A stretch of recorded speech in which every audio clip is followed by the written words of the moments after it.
5 लाख की रसोई।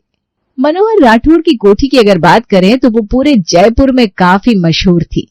बड़े बड़े कमरे, बड़ा सा सुंदर सा आंगन, शीश महल की तरह बने हुए हवादार खिड़की और दरवाजे। लेकिन ये कोठी मनोहर के पिताजी की बनाई हुई थी, जिसे काफी साल हो गए थे। समय के साथ अब उनके घर 2 बहुएं भी आ गई थी, जिन्हें अब उनकी रसोई काफी आउटडेटेड सी लगने लगी थी। अरे कल ही हमारी बिंदनियों ने नया कॉफिन रखवाया है रसोई घर में। अरे बुआ जी, कॉफिन नहीं, अवन कहते उसे। कॉफिन में तो मूर्ति को रखा जाता है। अरे वही वही अवन। कह रही थी अम्मा सा हर घर में ये सब होता ही है। अवन, पैन, कैबिनेट्स, पता नहीं क्या क्या करवाया रसोई घर में। अब तो रसोई घर का राजसी कमरा ज्यादा लग रहा है। बोलो। अरे जीजी, आजकल तो यही चाले है। रसोई घर तो अपडेटेड ही होना चाहिए। वो पुराने घर हुए ना, विंटेज हाउस कह लेवे, लेकिन अगर रसोई पुरानी हो जाए तो उसे भंगार कह देवे। इसलिए आजकल सबको सब कुछ मॉडर्न ही पसंद आवे है। हाँ बुआ जी, हमने भी बाबा सा से कहा है कि अब हमें भी रसोई घर को अपडेटेड करवा ही लेना चाहिए। बहुत पुरानी सी हो गई है। हाँ, ये कोठी बाबा सा की बनाई हुई है। सब कुछ बढ़िया है यहाँ, बस अगर रसोई घर के मॉडर्न लुक हो जावे तो इस कोठी में 4 चांद लग जावेंगे। अरे लेकिन इसकी क्या जरूरत है? रसोई घर में करना क्या है? खाना ही तो बनाना है बस। आजकल की छोरियों के बस यही चौंचले हैं। अपने घर में तो बहुएं के आगे चलती नहीं, यहाँ हमें ज्ञान दे रही हैं। और नहीं तो क्या, इनकी खुद की बहुओं ने पता नहीं क्या क्या करवाया है रसोई में। मैंने तो सुना है लाखों का खर्चा कर दिया है। अरे क्या बात कर रही हो इतना धीरे धीरे? कुछ नहीं बुआ जी, हम तो बस ये कह रहे हैं कि आप जा नहीं रही है। मेरा मतलब है आप कुछ दिन रुक जाइए ना। अरे मैं जानू हूं तुम लोगों को मेरी बड़ी याद आवे है, लेकिन क्या करूं, घर पे बिंदनियों को भी तो अकेला नहीं छोड़ सकती हूँ ना। लेकिन मैं फिर से आ जाऊंगी। बिंदनियों को अकेला नहीं छोड़ सकती बोलो? वो तो वहां आपके बिना पार्टी कर रही हैं, आपको क्या पता। आज ही डाला था उन्होंने व्हाट्सएप पर, पार्टी मोड ऑन। छोरियां जाओ, पहले बुआ जी के गर्मा गर्म नाश्ता बना दो। माँ जी, हमने टमाटर की चटनी बना दी है, मैं रोटियां बना देती हूँ। हाय, टमाटर की चटनी मुझे नहीं खानी है, मैं तो घर जाकर ही खाना खाऊंगी। आज तो मेरी बिंदनियों ने अवन में पिज्जा बनाया होगा। चलो मैं चलती हूँ। दिव्या और अंजलि को अब रसोई घर में काम करते हुए अच्छा नहीं लग रहा था। उन्हें भी इच्छा थी कि उनकी रसोई घर भी चमके और उसमें भी सब कुछ मौजूद हो, जिससे उनकी रसोई भी मॉडर्न दिखे।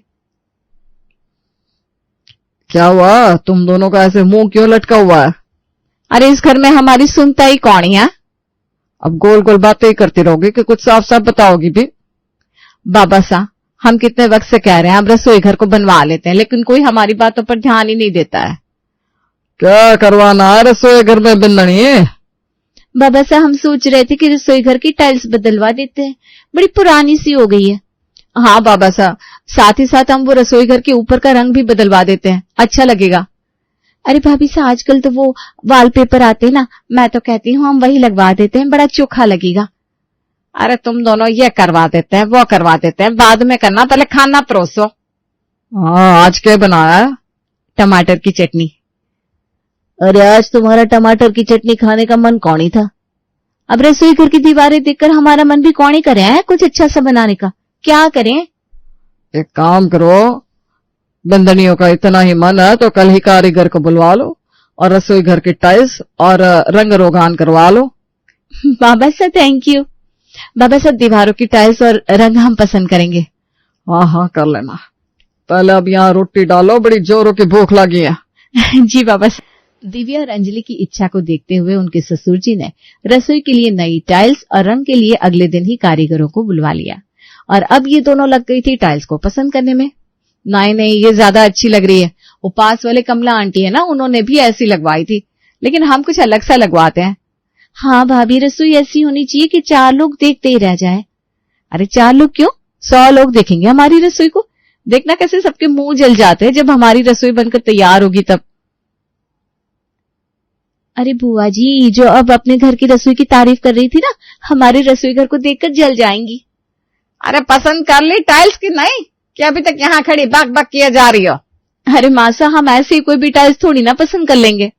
नहीं बिंदनियों, मैं तो कहती हूँ तुम दोनों आगरा चली जाओ और वहां से संगमरमर की टाइल्स क्यों नहीं ली आती है? क्या ख्याल है तुम दोनों का? ख्याल तो अच्छा है मासा, लेकिन आगरा आने जाने में वक्त नहीं लग जाएगा? अरे पगली, मासा कटाक्ष में बोल रही हैं। हो अच्छा अच्छा। क्या अच्छा? अब यही टाइल्स और रंग ही पसंद करती रहोगी दोनों की, खाना भी बनाओगी?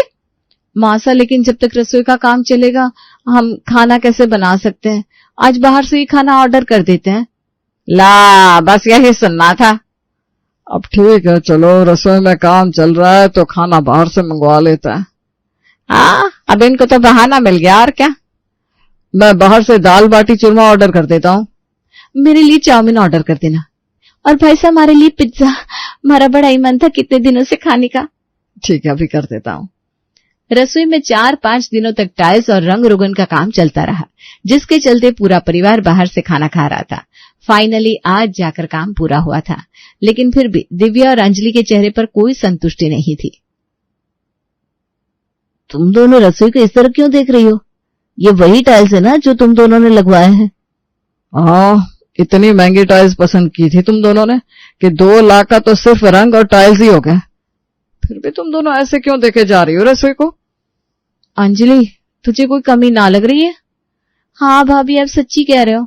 मन ने भी ऐसा ही लग रहा है कि कोई कमी है यहाँ। कमी? मन ने तो कोई कमी ना दिख रही छोरिया। क्या दिख रहा है तुम्हें? मासा, हम दोनों की नजर पारखी है, आपको वो ना दिखेगा जो हमें दिख रहा है। अच्छा, तुम दोनों को दाल में कंकन ना दिखे हैं और कह रही हो पारखी नजर से। अरे दाल की बात अलग है मासा, देखो रसोई में टाइल्स कितनी चोखी लग गई है, रंग भी कितना प्यारा लग रहा है। लेकिन ये देखो बर्तन कैसे लग रहे हैं, ऐसा लग रहा है कि भिखारी ने लाखों की साड़ी पहन ली है। अरे कहना क्या चाहते हो दोनों? अरे मासा, अब ना रसोई घर में नए नए बर्तन रखे हैं सब लोग, नॉनस्टिक के, कांच के, उससे ही रसोई चोखी लगे है। हाँ मासा, अब बड़े बड़े घरों में कांच का बर्तन और महंगे महंगे बर्तन रखे हैं सब लोग, इससे ही तो रसोई चमके है। तो अब क्या चाहते हो दोनों की रसोई के सारे बर्तन बदल दे और नया लेकर आवे महंगे वाला? बाबा साहब, आपने कह दिया है तो ऐसा ही करेंगे। हाँ बाबा साहब, सबसे समझदार तो यहाँ आप ही हो। अरे बाबा साहब, क्या जरूरत थी इन्हें कहने की? सुनो, जरा पैसे दे देना, हम बाजार जाकर आते हैं। और रसोई? अरे मासा, आज हमने खिचड़ी पहले से बना दी है, आज आपको बाहर से खाने की जरूरत कौनी? खिचड़ी बनाई है, लेकिन बात तो ऐसे कर रही है जैसे शाही पकवान बनाया दोनों ने। अरे चलो ना भाभी साहब, हम बाजार चलते हैं। टाइल्स और रंग के बाद दिव्या और अंजलि ने रसोई के सारे बर्तन निकाल दिए, नए बर्तन ले आई और अब पूरी रसोई में उन्हें जमाने में लगी थी। भाभी, ये कांच के गिलास को कहाँ रखूं? ये कांच के गिलास को वहां ऊपर जमा दे, बड़े अच्छे लगेंगे। अरे थोड़ी सी चाय रख दो। अरे ये कांच के गिलास में शरबत पियो, बड़ा ही अच्छा लगेगा। अरे नहीं, मुझे चाय पीनी है। एक कप हमारे लिए भी रख दो। भाभी साहब, ये नया वाला चाय का पतीला निकाल लेती हूँ। हाँ, रसोई में नए बर्तन इसीलिए तो लाए हम कि काम में ला सके। चलो अच्छा है, नए बर्तन आ गए तो अब ये दोनों नया नया खाना भी बनाएंगी। चलो, रसोई पे खर्चा करने का कुछ तो फायदा हुआ। ये लीजिए मसाला चाय। वाह, आज तो चाय नहीं मसाला चाय लाई है, हमारे तो भाग खुल गए। अरे माँ जी, अब तो हमारी नई रसोई बन गई है, अब सारे बर्तन भी नए हो गए, इसी खुशी में मसाला चाय तो बनती है। और खाने में आज क्या नया बना रही हो? अब भाई साहब, हम तो आप सबके लिए पिज्जा बनाने का सोच रहे थे और केक भी, पर हमारी रसोई में माइक्रोवेव कहाँ है, इसलिए बस उदास होकर सोच रहे थे कि क्या करें। ठीक कह रही अंजलि, सोच तो हम काफी कुछ रहे थे कि ये भी बनाए वो भी बनाए, फ्रेश जूस बनाए, लेकिन ना तो जूसर है ना माइक्रोवेव है। अरे कोई बात कोनी, ऐसी चीजें बनाओ जो मिक्रोवेव के बिना बनती है। कपिल सही कह रहे हो, क्या जरूरत है मिक्रोवेव की? अरे माइक्रोवेव होता तो हम पता नहीं क्या क्या बना देते। वैसे सालों से हमारी रसोई में चूल्हा भी है, लेकिन बनाना तो तुम दोनों ने खिचड़ी है।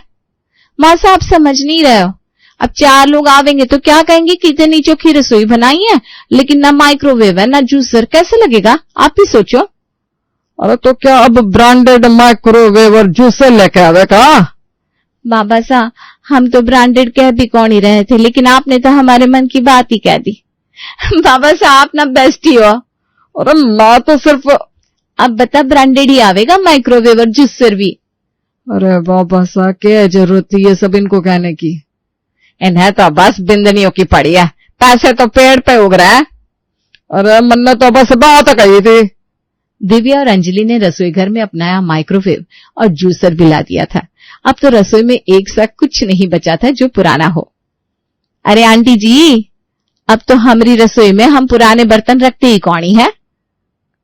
अरे मैं तो बस ये कटोरी लेकर आई थी जो उस दिन सब्जी में लेकर गई थी, लेकिन आज आकर देखा तो तुम्हारी रसोई में तो पुराने बर्तन ही कौन है। अरे आप दोनों बाहर क्यों खड़ी हैं? आइए आइए, हमारी नई रसोई देख लीजिए। अरे आ जाओ जानकी और कमला, देखो कितना खर्च कर दिया है रसोई पे। हाँ चलो चलो जानकी, हम भी तो देखे आखिर इतना खर्चा किया किस पे है। आइए ना आंटी जी, ये देखिए, ये इटालियन टाइल्स हैं, ये वाटरप्रूफ रंग है, कुछ भी करो उतरता नहीं है। अच्छा वाह, ये तो मैंने पहली बार देखा। और ये फ्रिज आंटी जी, इसमें 10 मिनट में बर्फ जमती है। क्या 10 मिनट में सिर्फ? अरे आइए तो जरा आंटी जी, अभी तो आपने कुछ देखा ही कहा है। इधर देखिए, ये माइक्रोवेव, इसमें आप बिस्किट, केक, पिज्जा, बर्गर कुछ भी बना सकते हो। सुमन, इस रसोई पे खर्चा कितना किया? तुम लोग सुन नहीं पाओगे, 5 लाख का खर्च हो गया इस रसोई पे। क्या 5 लाख? ये 5 लाख की रसोई है? पानी लेकर आ जरा, कहीं बेहोश ना हो जाए। वाह, मैंने तो जीवन में पहली बार देखी है 5 लाख की रसोई। बस आंटी जी, अब ज्यादा कुछ नहीं है, 5 लाख की तो है। आप बैठी ना, मैं आपके लिए स्पेशल इटालियन कांच के गिलास में पानी लेकर आती हूँ। बोलो, इटालियन ग्लास में पानी दे रही है। 5 लाख की रसोई है, इटालियन कांच का गिलास है, तो सचो इस रसोई में खाना कितना शाही बनता होगा, नहीं जानकी? और नहीं तो क्या, ऐसी सब्जियां बनती होगी जो तुमने और मैंने सुनी भी नहीं होगी। आज तो सुमन हम तेरे घर ही खाना खाएंगे, हम भी तो 5 लाख की रसोई में कैसा खाना बनता है देखे जरा। ला, हो गया सत्यानाश। अरे दिव्या बहू, आज क्या बनाया है तुम्हारी 5 लाख की रसोई में? जरा चखा तो दे। हाँ हाँ आंटी जी, अभी लाती हूँ। अंजलि, जरा वो कड़ी खिचड़ी तो लेकर आना।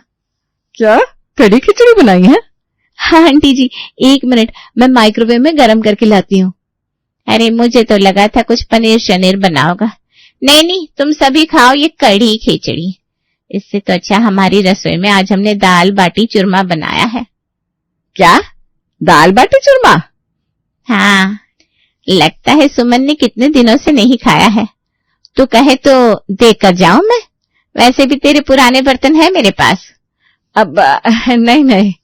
अच्छा तो हम चलते हैं, आप लोग खाओ कड़ी खिचड़ी 5 लाख की रसोई में। अरे कुछ और नहीं बना सकती थी तुम दोनों आज? अरे आज तो हमारा कुछ बनाने का मन ही नहीं था मासा, लेकिन फिर भी कड़ी खिचड़ी तो बना दी। हे भगवान, कहाँ से मिल गई ये दोनों मुझे। 5 लाख की रसोई तो बन गई थी, लेकिन उसमें खाना 5 रुपए वाला ही बन रहा था। और जब दिव्या और अंजलि से सबने कुछ अच्छा बनाने को कहा तो उनका जवाब कुछ इस तरह था। अरे बना तो हम दे, लेकिन रसोई घर में गर्मी कितनी है, हम खड़े ही नहीं रह सकते। हाँ, सब्जी काटना, फिर बनाना, फिर रोटी पकाना, बर्तन साफ करना, सब कुछ तो रसोई में ही होता है। अरे लेकिन कुछ अच्छा तो बनाओ, माइक्रोवेव लिया है, जूसर लिया है, कुछ तो ढंग का बनाओ कभी। हाँ, 5 लाख का खर्चा करवा दिया रसोई पे, खाना तो वही 5 रुपए वाला मिल रहा है। खिचड़ी कड़ी, मसाला खिचड़ी, अरे कभी दाल बाटी चूरमा बनाओ, कभी भरवा मिर्च बनाओ, कभी कचौरी बनाओ। अरे लेकिन इस गर्मी का क्या करें, मारे तो पसीने छूटने लगते हैं। और मारे को तो आप जानती हो, मुझसे गर्मी को नहीं बर्दाश्त हुआ है। तो अब क्या एसी लगवा दे रसोई में?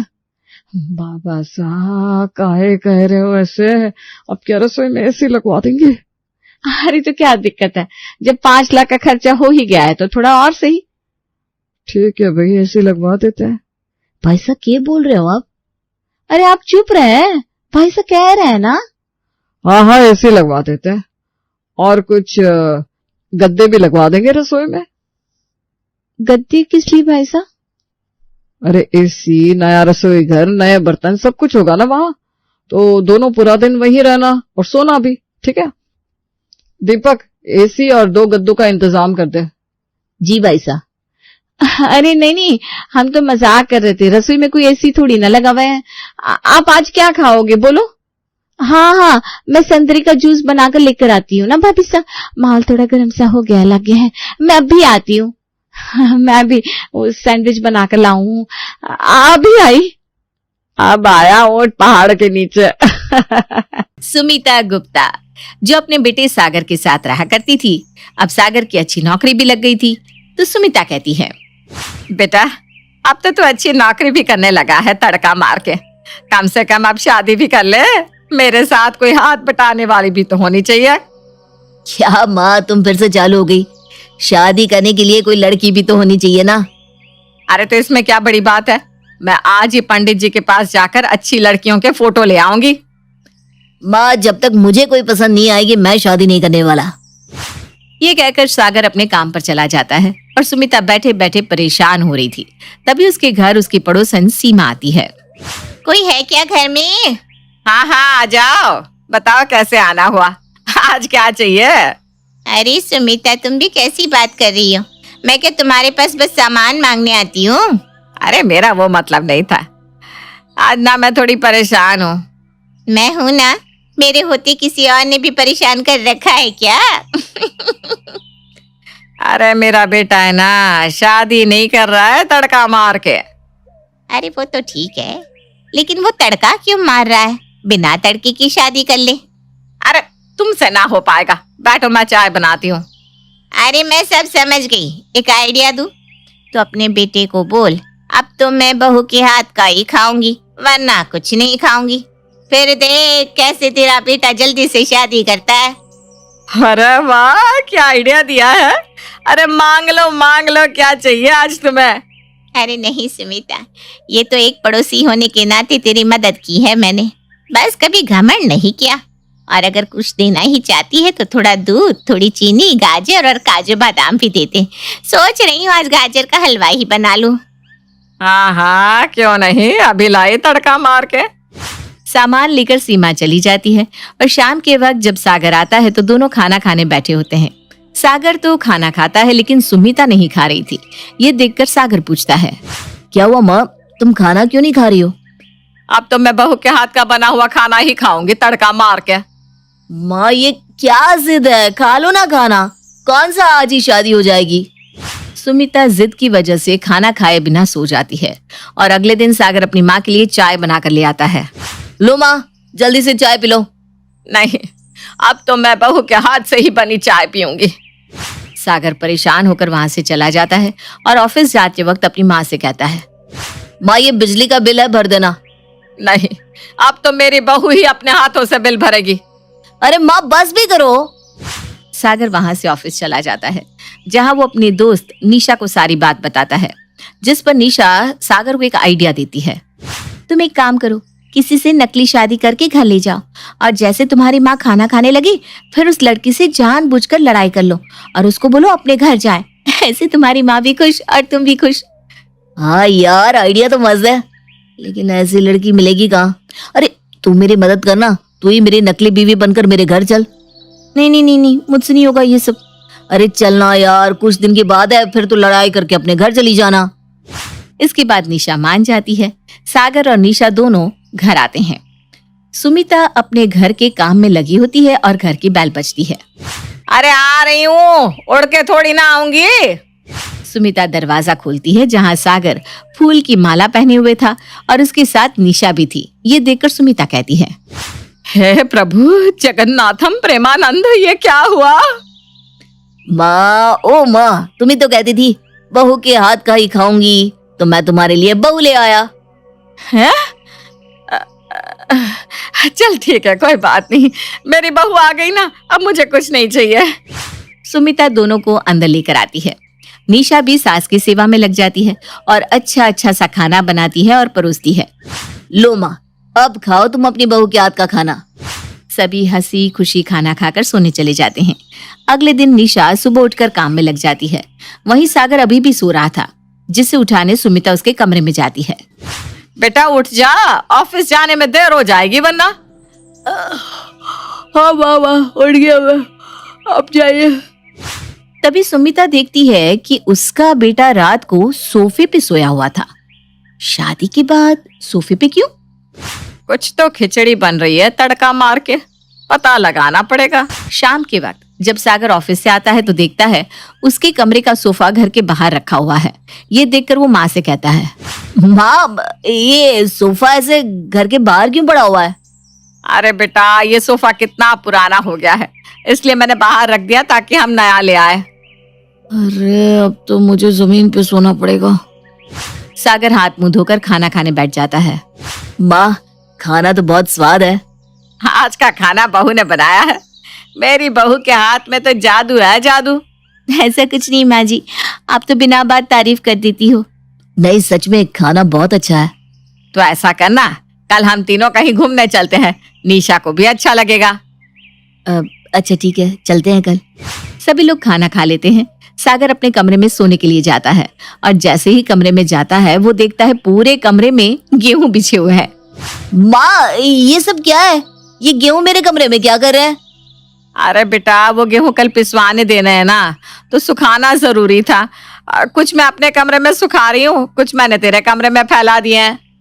लेकिन माँ मैं अब सोऊंगा कहाँ? तू क्या नीचे सोता है? जो तुझे सोने में दिक्कत होगी? तेरे पास तो बेड है ना, आराम से बेड पे सो जा। वो मैं भूल गया था।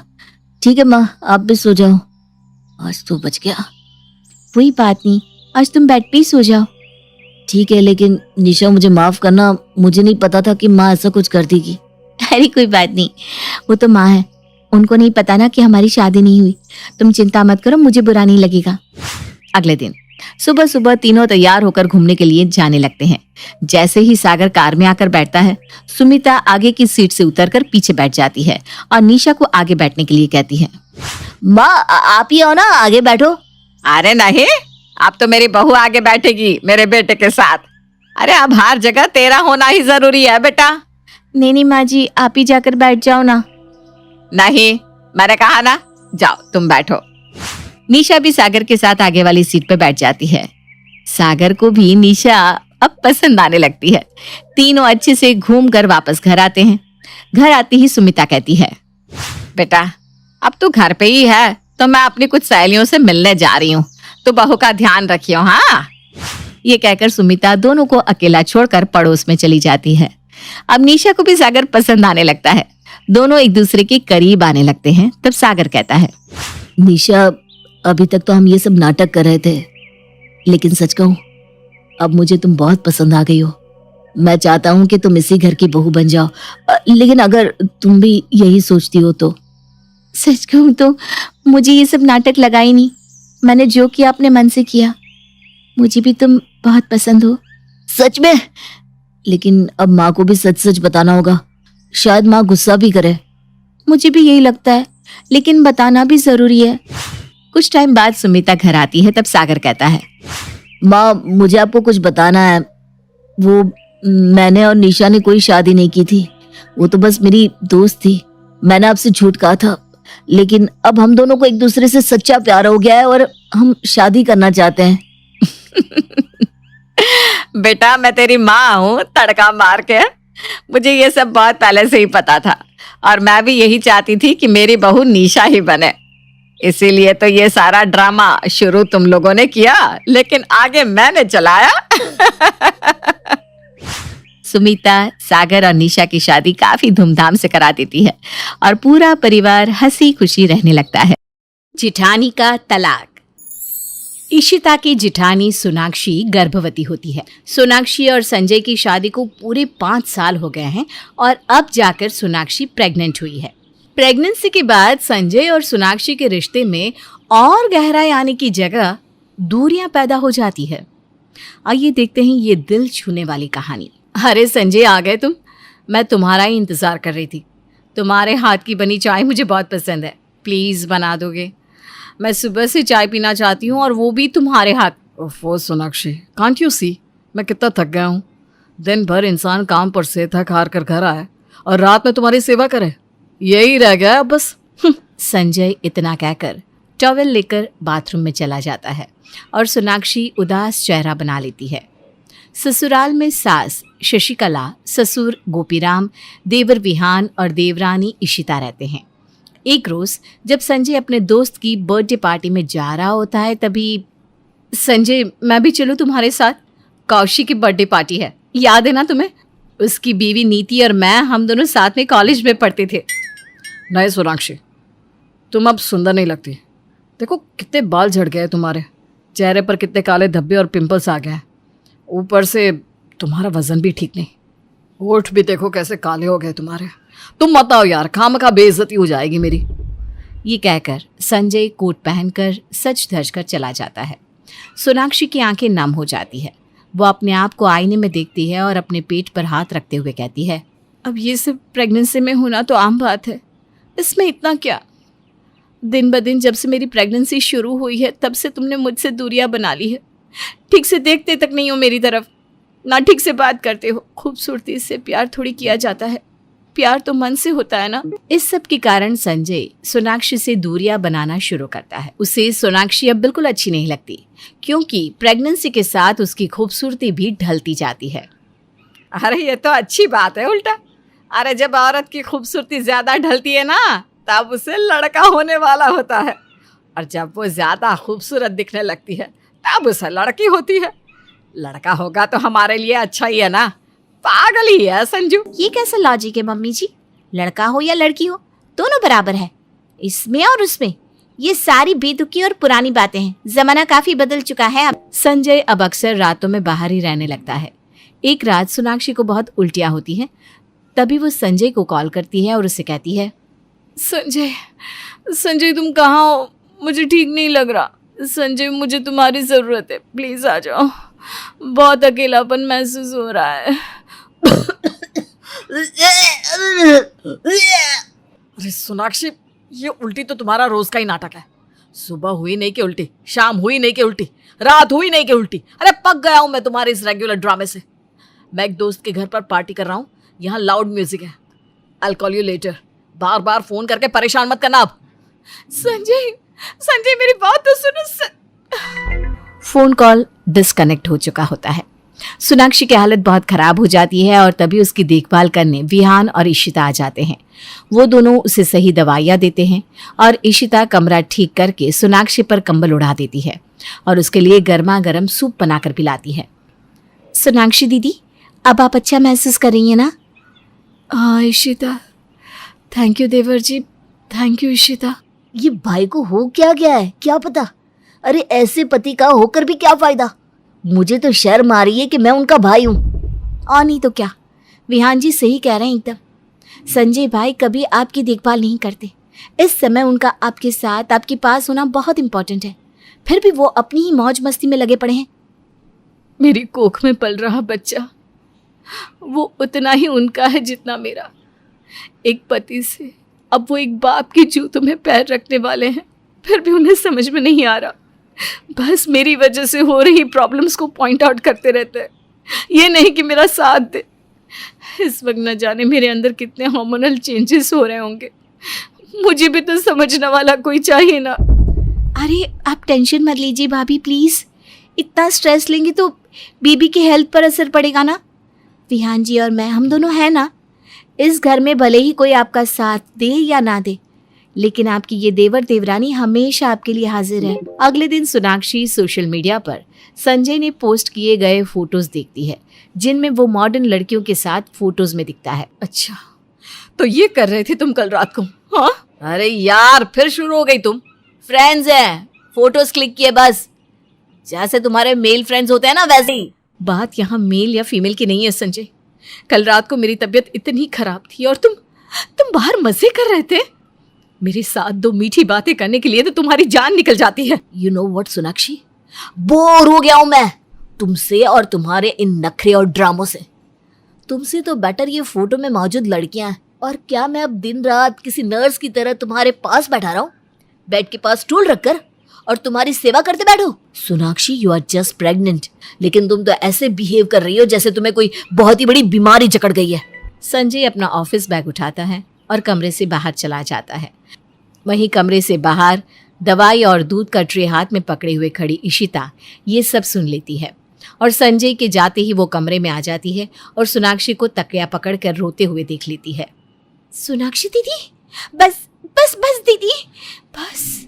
और कितना रोगी, कितने आंसू बहाओगे ऐसे आदमी के पीछे जो आपकी कदर करना तो दूर, आपसे ठीक से बात तक नहीं करता। ऐसे टूटे और बिखरे हुए रिश्तों को कब का पीछे छोड़ देना चाहिए दीदी। इतना उदास रहेंगी आप दिन रात तो बच्चे पर इसका बुरा असर पड़ेगा ना। मैं आपको पहले भी बोल चुकी हूँ, आप मेरी जिठानी हो, आपको तो मुझसे ज्यादा नॉलेज होगा इन सारी चीजों का। सोनाक्षी बहुत दुखी रहने लगती है।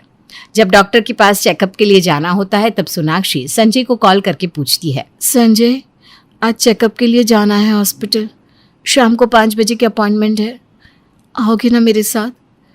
डॉक्टर अंतरा ने आज स्पेशली कहा है कि होने वाले बाप को भी लेते आइएगा, क्योंकि हम ऑलमोस्ट प्रेगनेंसी के आखिरी पड़ाव में हैं। उन्हें कुछ ज़रूरी इन्फॉर्मेशन शेयर करनी है। नहीं, मैं नहीं आऊँगा। शाम को मेरी मीटिंग खत्म हो जाएगी, उसके बाद मुझे बाहर जाना है कहीं। तुम मुझे बता देना बाद में डॉक्टर ने क्या कहा। सोनाक्षी को इस बात का बहुत बुरा लगता है। तभी पीछे से विहान और ईशिता आते हैं। डोंट वरी सोनाक्षी दीदी, विहान जी की शाम की मीटिंग कैंसिल हो गई है तो वो हमें डॉक्टर के पास ले जाएंगी। हाँ, एंड डोंट बी सैड भाभी, हम है ना। घर आते वक्त हम वो आपकी फेवरेट कैफे, क्या नाम है उसका, हेवंस डोर, वहाँ जाएंगे। ऑलराइट। सोनाक्षी विहान और ईशिता के साथ डॉक्टर के पास चेकअप के लिए जाती है और फिर एक दिन अचानक से सोनाक्षी का दर्द और ज्यादा हो जाता है। वो चीखती चिल्लाती है, अब मेरा पेट, संजय, ईशिता, मम्मी जी, पापा जी, देवर जी। सभी फौरन उसके पास भागे दौड़े चले आते हैं, पर उस वक्त संजय घर पर नहीं होता। सोनाक्षी की डिलीवरी हो जाती है और वो एक नन्ही सी सुंदर सी बेटी को जन्म देती है। सभी बहुत खुश होते हैं। संजय उसकी डिलीवरी होने के बाद घर आता है। सोनाक्षी, हमारी बेटी, और डॉटर, सुना सुना, मैं बहुत खुश हूँ। सोनू, मेरी डॉटर। वाह, सैल्यूट है तुम्हें संजय। 9 महीनों के बाद आज जाकर तुमने मुझे सोना कहा। 9 महीने मेरी प्रेगनेंसी में मेरा हाल तक नहीं पूछा। एक औरत अकेले इतने संघर्ष करके, इतने दुखों को झेल कर अपनी कोख में 9 महीने बच्चा रखती है। और मर्दों को क्या, उन्हें बस बच्चा मिल गया, दैट्स ऑल। तुम एक अच्छे पति नहीं बन पाए संजय, तो एक अच्छे पिता कैसे बन पाओगे? जब मुझे तुम्हारी सबसे ज्यादा जरूरत थी तब तुमने मेरा साथ नहीं दिया। अब मुझे तलाक चाहिए और ये बच्चा मैं अकेले पालूंगी। I want divorce. I am sorry सोना, मुझे माफ कर दो प्लीज। पता नहीं क्या हो गया था मुझे, प्लीज एक लास्ट चांस दे दो, तलाक मत दो मुझे, मैं खुद को सुधारूंगा, ट्रस्ट मी प्लीज। संजय की लाख मिन्नतों के बाद भी सोनाक्षी नहीं मानती और आत्मसम्मान को चुनते हुए वो संजय को तलाक देती है और अलग रहकर अकेली अपनी बेटी को पालती है।